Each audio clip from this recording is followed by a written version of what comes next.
Welcome to another edition of the Let's Be Frank show. My name is Frank Mentone, and I'm the publisher of the Totucket Times. Traditionally, around this time of year, we have a schedule of guests. The last week, you've been seeing Mike Paulus, who's the wow, I'm getting a brain freeze tonight.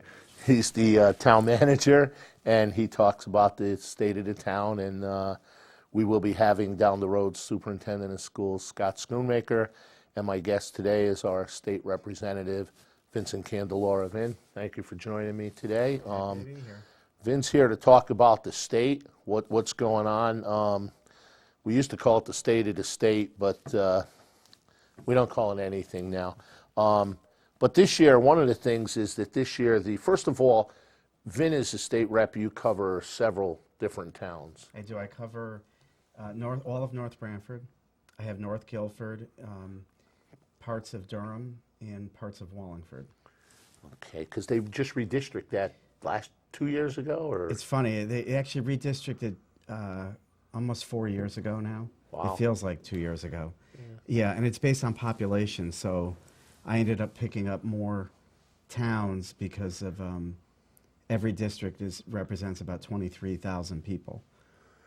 well, this year the legislature that you get together for, it usually starts in January, but this year it's starting in February. So how does Right. that affect? Is there a reason? Obviously, there's a reason. Yeah, so what happens, I think it feels like we're in session year round, but under our Constitution, we have a long session and a short session. So the long session always takes place in the odd number years. So 2015 being an odd year was a long session. We started in January and we went to about the first week of June.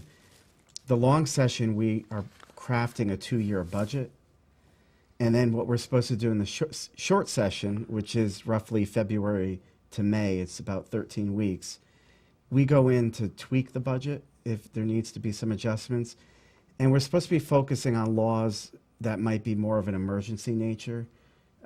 So in the short session, individuals like myself, state reps, are not allowed to propose their own bills unless it's related to the budget. So it's supposed to be more of a shortened session that focuses on the budget and other types of emergencies, although that doesn't always happen. Well, I was just going to say, you can't suggest your own bill, but can you suggest it to somebody else and then I'm not that smart. Well, but that's right. I even figured that one out. So that's right. The committee can raise bills. So what you do is you go to the committee leadership and you say, look, I have this idea for a bill. Would you raise it? And so what you'll see is committees will begin raising bills. And frankly, it's a little frustrating, especially when you're in a tough budget year where you're seeing a deficit. You really want to focus on trying to close the deficit, but we end up dealing with so many other issues that we could talk about today, but you read them in the paper, most recently legalizing marijuana for recreational use. Those kind of issues technically shouldn't be coming up this time of year, but they do. Well, it's funny, you said this session is to tweak the budget. Now, I don't read a lot of newspaper, what's going on. My wife tells me if it's not happening in my backyard, I usually don't know about it, but this budget right now is about a $500 million deficit. Right. That's a lot of tweaking. Right. What are we doing to tweak that, baby? Yeah, I mean, one of the things I think that's becoming more the norm is people are paying more attention to what's going on. So it's hard to hide the fact that Connecticut has not had a good budget in about 9 years. So it's $500 million right now going into the next cycle. That the budget year is going to begin July 1st, and it will end June 30th. So it'll begin this July 2016. So we need to figure out how we're going to deal with a $500 million cut. And Governor Malloy has come out and proposed his budget, which is primarily proposing reductions in agencies. I think nobody at this point is interested in raising taxes because that hasn't worked. So I was reading something about the block grants or something. Right. So what the governor is proposing, I guess you could sort of equate it on the town level to the way the council approves the Board of Ed budget. The Board of Ed proposes its budget, the council looks at it as a whole. They could reduce it or increase it, but they can't cut line items. That's sort of what the governor is proposing for every agency. So he would propose, say, we give the Department of Environmental Protection $20 million. And then they figure out how to fund that agency and all of its programs. It's been met with some controversy, obviously, because the legislature, we're responsible for the line item budget. So if we're going to give all these agencies block grants, we're giving away our control. So somewhere down the road, the agency could make cuts that we might not like. They could turn around and cut education funding to our towns, which is something that obviously we wouldn't want to see happen. So the proposal has been met with some pushback from the legislature. But now it takes 5 months to tweak. By the time we're finished tweaking, we're into the next budget already. It's very dangerous because, we fell into deficit for this budget year already. So we just fixed that budget hole in December. Actually, I think it was January, actually, that we had gone in to fix it. So now you're right. We only have until May to fix this problem for going into next year. So we have a lot of work cut out for us. If we're going to reject the governor's proposal of giving block grants, the Appropriations Committee, which is responsible, that's the committee responsible for the budget, essentially, before it gets to the House and Senate. They need to start having all their hearings and figuring out where they're going to cut, or they may propose more tax increases. So you meet 13 weeks twice a year. Is it today, or 13 weeks this time? 13 weeks this year, so it's every other year that we're going 13 weeks. So now what the life of a state legislator It's 13 weeks. is supposed to be 13 weeks, but That's right. it's a year. What happens is in the off years, you're dealing with constituent issues. So it's a part-time legislature. We're in session pretty much in the springtime. When we're out of session, we deal with any type of constituent problems that we may receive. But what also happens is we go into what's called a special session for emergencies. So in the time that I've been in the legislature over the last 10 years, we went into a special session during the Sandy Hook tragedy to address gun legislation. We went into special session for campaign finance reform. We had some issues there we had to address. And then we typically, most often, have gone into special session to try to close the budget gaps, which over 9 years we keep having deficits. So it feels like we're in session year round, but the reality is that we're only in for about a 16 to 13 week period. Well, most of you have full-time jobs Right. besides this, right? Yeah, that's right. So you got to be fortunate enough to have a full-time job where you can disappear for months on end. And That's right. It's difficult, and it's fortunate to be able to have that flexibility to be there because, especially now with the budget crisis, I'm up there more times than not. So it really has become a full-time job, even though it's supposed to be part-time. well, I'm sure because I do read your column. I don't read everything in the Teltucket Times, but so I'm sure you have some ideas as to how we can. I don't know if it could be completely fixed, but how we could begin to fix the situation. Yeah, I mean, I think, we have a short-term problem in closing the gap, and we also have a long-term problem. Connecticut is projected to, in the next cycle, to have a $4 billion deficit over 2 years. So that's with a B. So, that's a huge number. And I think what we need to begin doing, and we've advocated for this, is long-term structural changes to the budget. So, for instance, right now we have a very, when it comes to the employees, we have a pretty lucrative package. We have health care where the co-pays and deductibles for prescriptions, is still around the $10 to $15 range. Most people are paying much more than that. We have a retirement plan that is still a defined benefit plan. Our retirement system is going bankrupt. We need to take a look at, for future hires, switching over to a defined contribution plan, where individuals are donating X amount of money to their plans. The state would be matching those donations, and then it grows over time, as opposed to guaranteeing somebody, $100,000 retirement per year. So those are some of the long-term structural changes. In the short term, we need to get our overtime under control. Our office, our caucus believes that the state could save about $100 million if they focus on the overtime accounts. There's certain agencies, programs that are running that the private sector could do a better job at. The detention center, the juvenile detention center in Middletown, is costing anywhere about $300,000 per juvenile in order to keep them in that system. It's been under a lot of criticism. DCF has been under a lot of criticism. They don't do a good job, and we really need to transition them into a different program.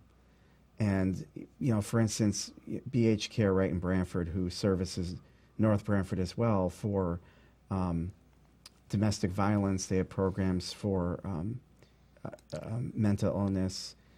They do a much better cost-effective job of treating these patients than the state of Connecticut can do. So those are some of the things that we really have to start doing.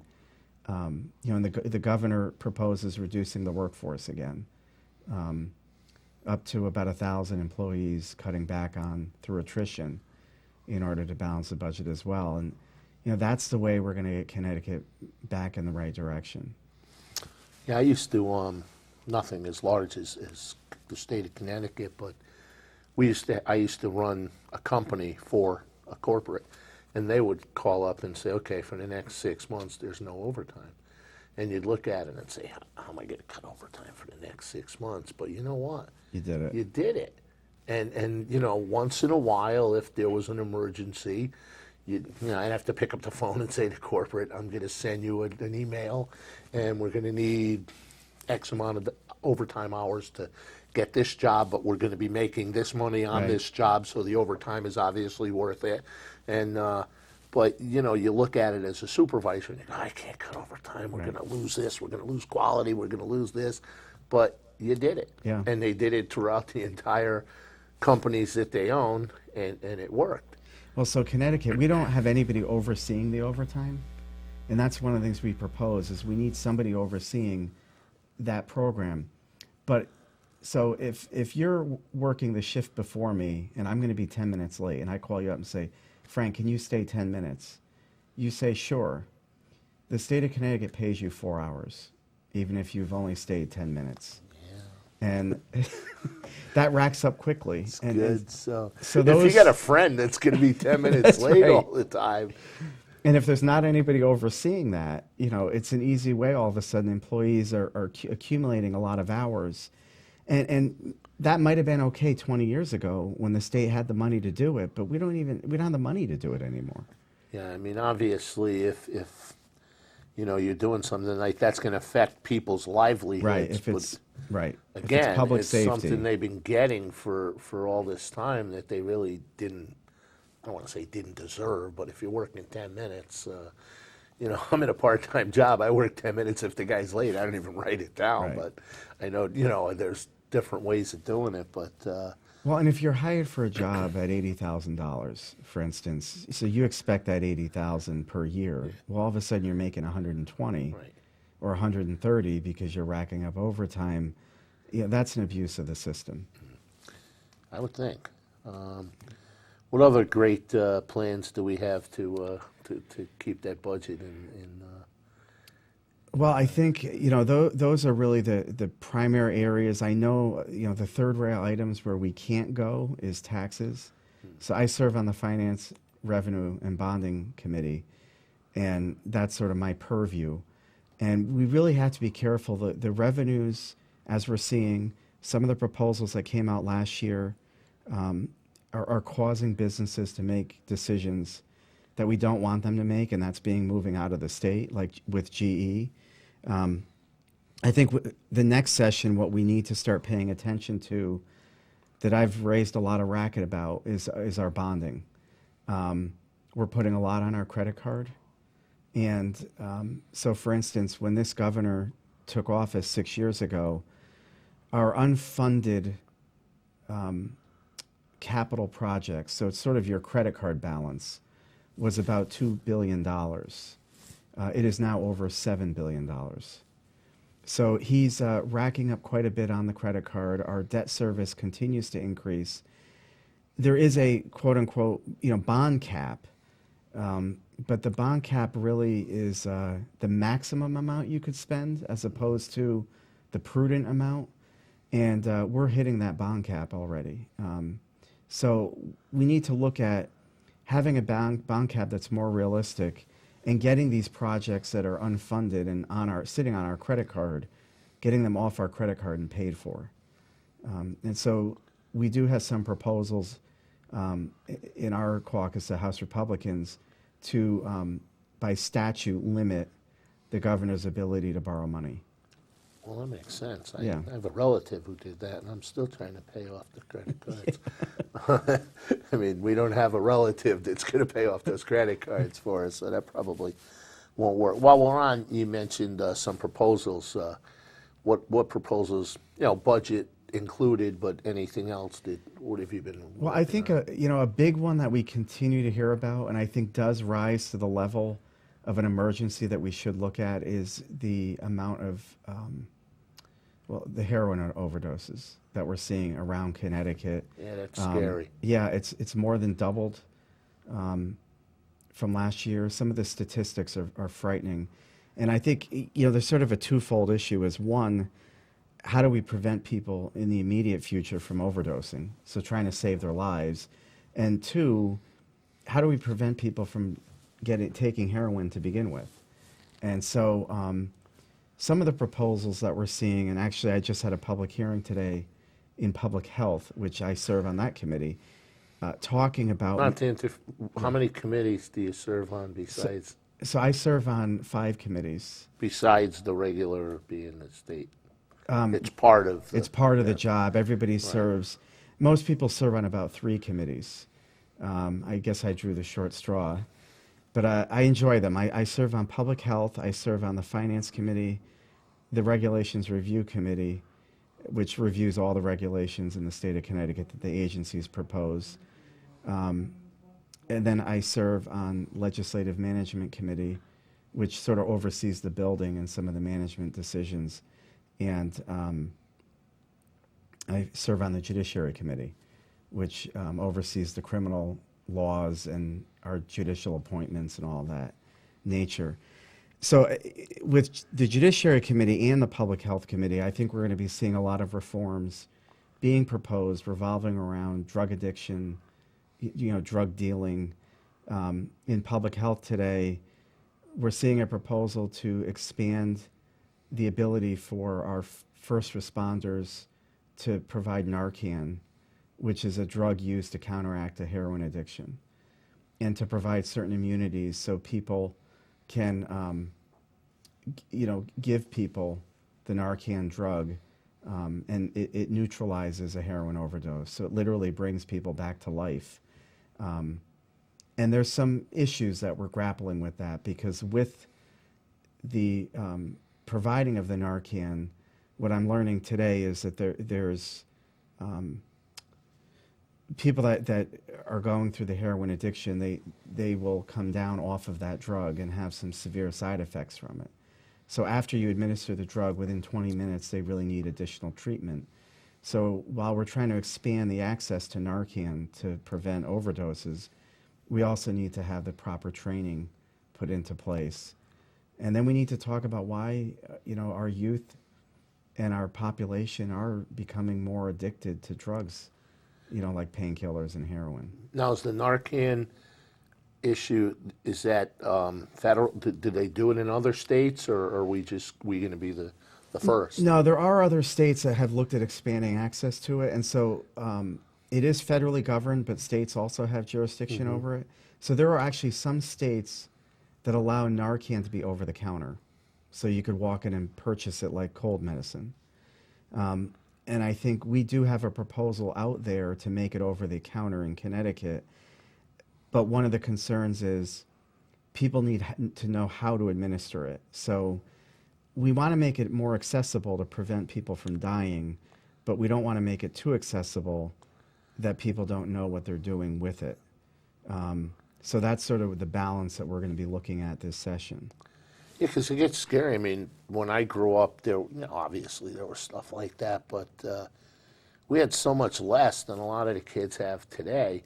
And my mother has me trained. She's been going for 20 years, but I'm still afraid of her a little bit. So, and I read the obituaries every day to make sure nobody that I have to go to a wake. If I miss the wake, my mother's going to get back at me. Right.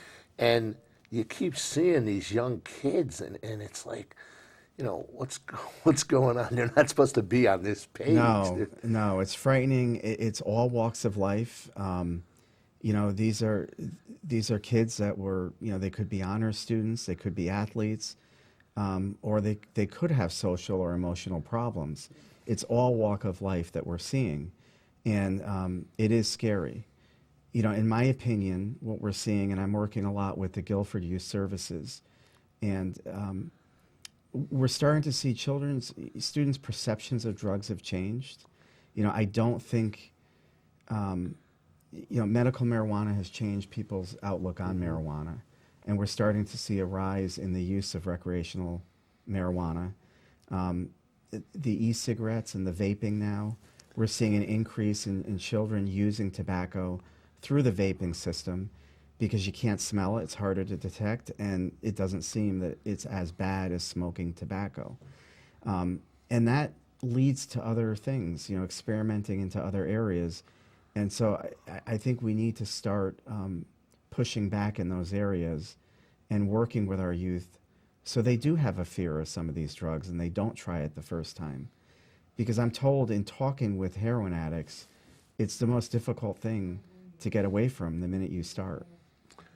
Yeah, that's it's like you say, it's scary because you mentioned fear, and that's been one of my issues for like 20 years, is that nobody fears anything anymore, and maybe fear at times is a good thing because there's not a fear of the law anymore. There's not a fear of punishment in schools, and it's scary. Yeah, there is a little bit of a relaxation, I think, and I think we do need to take stands and put our foot down more. It's interesting to read that the majority of people, when they're surveyed, it's like 60% of people think that we should legalize marijuana for recreational use. And I know I'm not in favor of that, and so it puts me against the popular position. But I do think part of the reason is that people don't realize how much times have changed, how dangerous these drugs are. The THC levels are a lot higher than they were when I was a kid. They do have addictive qualities. They do alter a child's brain. They do affect their IQs. They can drop up to 8 points in their IQ levels just from smoking pot. So there are ramifications to these things, and I agree. I mean, I think we need to somehow instill that back in these kids because once they go down the wrong road and make a bad choice, it's so much harder at a young age to pull them back. Yeah, I know when my kid was in high school in our police department, and my youngest is 26, but when our police department was enforcing the party thing and the schools got together and said, okay, if you're at a party, even if you're not drinking, if there's alcohol, you get in trouble.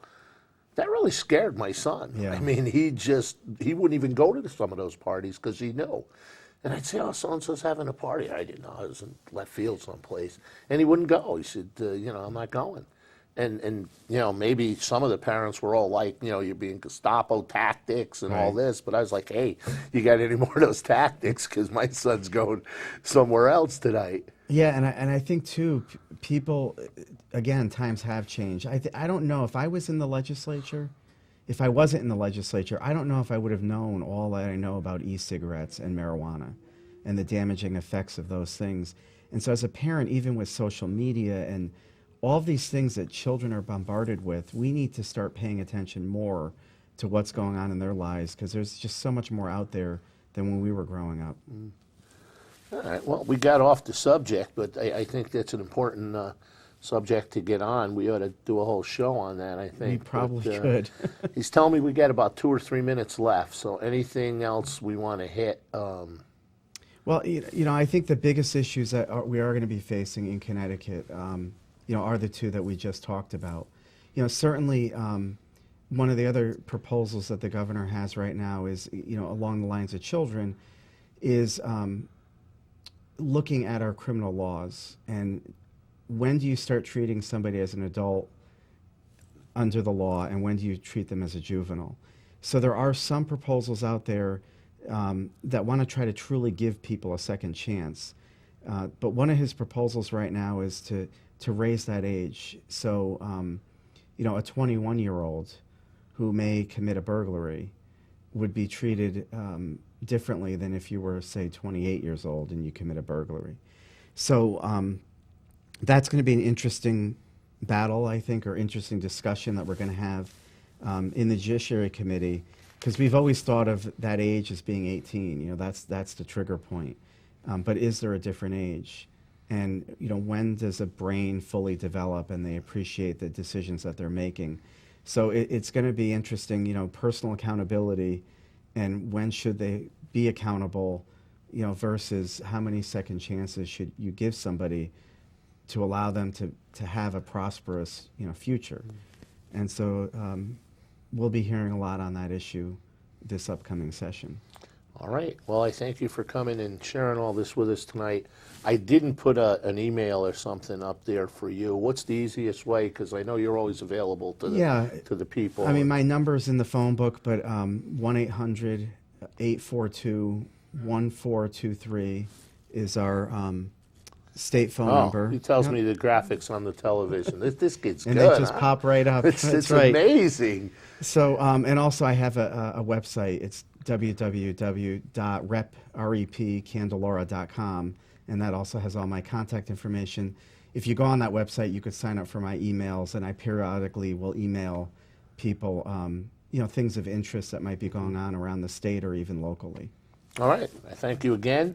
I thank our director, Mike Cummings, who threw that thing up there and before I even asked for it. And until our next show, be safe and enjoy.